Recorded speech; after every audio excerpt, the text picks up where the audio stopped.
In today's video, we are going to be discussing blue mistflower, Conoclinium coelestinum. Here is the native range of this plant according to bonap.org. Blue mistflower grows in sun to shade, but it blooms better in sunnier conditions. It prefers moist soil, but it can handle some drought, and it can get up to 3 feet tall, but it's usually shorter.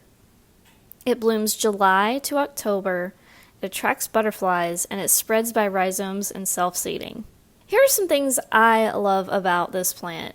So I love that it spreads by rhizomes because if you were to dig it up or take it out of a pot and look at its root system, you will see that it is extensive. It has a beautiful root system. And the reason that I love its very aggressive rooting habit is because I have a problem with Bermuda grass in my garden. I've probably talked about this 1,000 times on my channel. Bermuda grass is one of the most frustrating plants in my garden for me to deal with. And so this plant is great because it has a similar type of rooting system. And that means it directly competes with the root system of Bermuda grass. And while it doesn't completely eliminate Bermuda grass from every area that it grows, it does help to push it back, and it does help to smother it and keep it away quite a bit. Sometimes I'll see a little strand of Bermuda here and there coming up through or trying to come up through, but it doesn't usually take hold in the middle of this clump of mistflower. At least not much. And you can't even see it if it's down there because the blue mistflower is so lush usually. If it's planted in a spot that it enjoys to be in, it gets so lush that the Bermuda can't really come up through it much. So I highly recommend this plant if you want to try and beat back Bermuda grass or any other aggressive, shorter plant that has that type of rooting habit. Another thing about blue mistflower is I've already mentioned that it attracts butterflies, and that is a huge reason why I love it too. I started gardening because of butterflies. I wanted to attract butterflies to my garden. And so this is a no-brainer for a butterfly garden. And even though a lot of websites say that it prefers moist and wet conditions, in my garden I get a lot of moist and wet conditions as well as dry conditions. And I have this plant growing in pretty much every condition in my garden. I have this plant growing in sun, in shade, in part sun, in moist and wet conditions, as well as drier conditions. And I can tell you that in my garden, this plant thrives in moist, well-drained, and even medium to dry soil, in full sun, and part shade.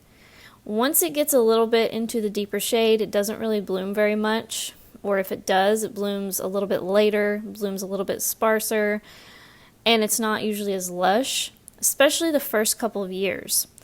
So in other words, when you plant this plant, it may act a little differently depending on where you've put it. And so if you put it in more deep shade, expect to wait a couple years before it really fills in and actually starts looking lush.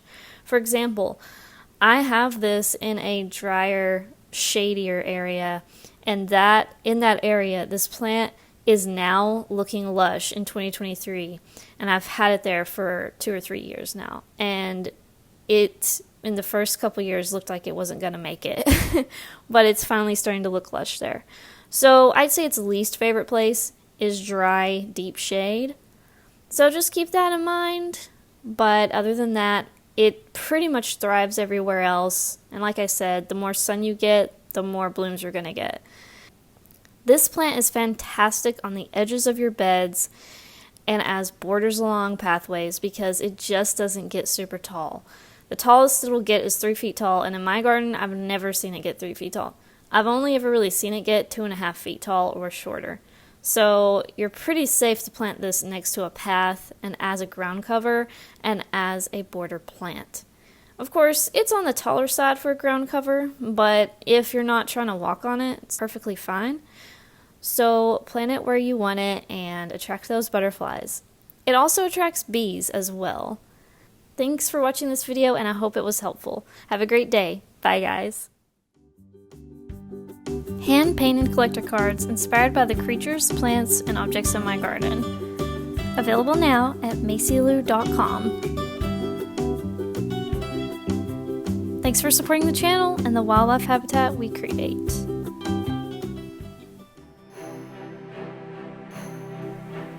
To support the channel, like the video, comment, and subscribe. You can also support my work by buying art from me at macylou.com. Thanks for watching!